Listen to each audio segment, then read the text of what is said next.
ফাহিম ভাই এদিকে, আপনি কি পানি খাচ্ছেন? যাই নাই তো, পানি খাচ্ছেন আপনি? মানে তোরা ব্লগারদের একটাই প্রবলেম, তোরা যেইটা মানুষ একটা পানি খাইতেছে ওইটা তোর ভিডিও করতে, তো আপনি পানি পানি পানি পানি পানি ফ্লেভারটা কেমন ভাই?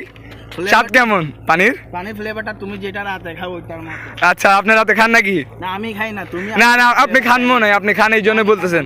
না না আপনি খান মনে হয়, আমার যতটুকু মনে হচ্ছে। পানি ছিল অন্য কিছু না না আপনি মনে হয় অন্য কিছু ভেবে খাইছেন এটা, তাই না? না, ভেবে খাইলে তো আর ওইটা হওয়া অন্য কিছু ভেবে খাইছেন আপনি? না না না আমি বলি আপনি অন্য কিছু ভেবে খাইছেন, এই জন্য আপনার থেকে অভিজ্ঞতাটা আছে। আপনি এর আগেও খাইছেন? অভিজ্ঞতা আছে। হ্যাঁ আপনি এর আগেও খাইছেন, তো এই জন্য মানে চাইলে তুমি আমার সাথে ছিল, একসাথে বসে খাইছি। না না আমি আপনার সাথে ছিলাম না, আমি এগুলো খাই না বুঝছেন, আপনি খান এগুলা, ভালো হয়ে যান বুঝছেন, এগুলা খাওয়া ছেড়ে দেন, এগুলা ভালো ছেলেরা খায় না। আপনি আমার জানার মতো আপনি এটা ভালো ছেলে, আবার খাচ্ছে, দেখ আবার খাচ্ছে, এই বোতলে কে দেখ এই বোতলটা দেখাও সবাইকে, বোতলটা কি, আই মিন এটা কি? বোতলটা কিউট আছে বাট বোতলের ভিতরে জিনিসটা